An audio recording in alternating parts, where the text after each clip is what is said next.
Brother, today we're stepping into a place that is far from light, far from casual, and definitely not meant for the faint-hearted.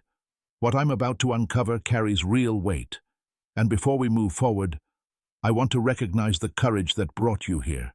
You saw the warning at the start, yet you chose to stay, to listen, and to confront the raw truths that most men spend their entire lives running from. This kind of courage doesn't make noise. It's quiet, steady, and deeply powerful. This isn't entertainment. We're not here to discuss tricks, charm, seduction tactics, or rehearsed advice. We're here to face the truth. A harsh, unfiltered truth, the kind that can shake everything you thought you knew about love, loyalty, and trust. A truth strong enough to reopen old wounds, scars you believed had already healed. But sometimes, brother, growth demands this. It asks you to return to those scars and finally understand them for what they really are. What I'm about to share isn't some exaggerated story made just to gain views. It isn't fiction. It comes from research, from real pain, from the quiet voices of men who have carried their suffering alone. For days, my team and I have been collecting these realities, not for fame or numbers, but for men like you, men who fight their battles in silence, because no one ever told us the truth. Society expects you to stay strong, to smile, and to move forward, even when your heart is bleeding in ways no one can see. Let this moment become your awakening.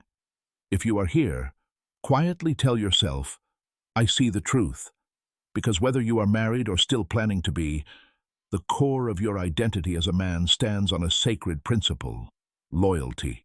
Your loyalty is your crown, your honor, the solid foundation of who you are. But here's the difficult question. What if the person you gave that loyalty to was never truly worthy of it? Not to shake you, brother, but to protect you. Before we go deeper into this storm, give me just 30 seconds, not for myself, not for ego, but for something bigger than both of us. Out there, beyond the streets we walk every day, there are lives suffering in silence, creatures crying in the night, not from sickness but from hunger, cats wandering the streets, abandoned dogs, forgotten animals who have no voice, yet remain God's creations, deserving of compassion. I don't come from wealth. I don't have corporate sponsors or luxurious studios behind me. What I truly have is you, your presence, your support, your strength. You've taken this mission further than even my own family could. Together, we've started something, not for applause or recognition, but to feed these silent, defenseless lives. Even something small, the cost of a simple cup of coffee, can keep one of these creatures alive tonight. If your heart feels that call, then act. Not out of obligation, but out of compassion.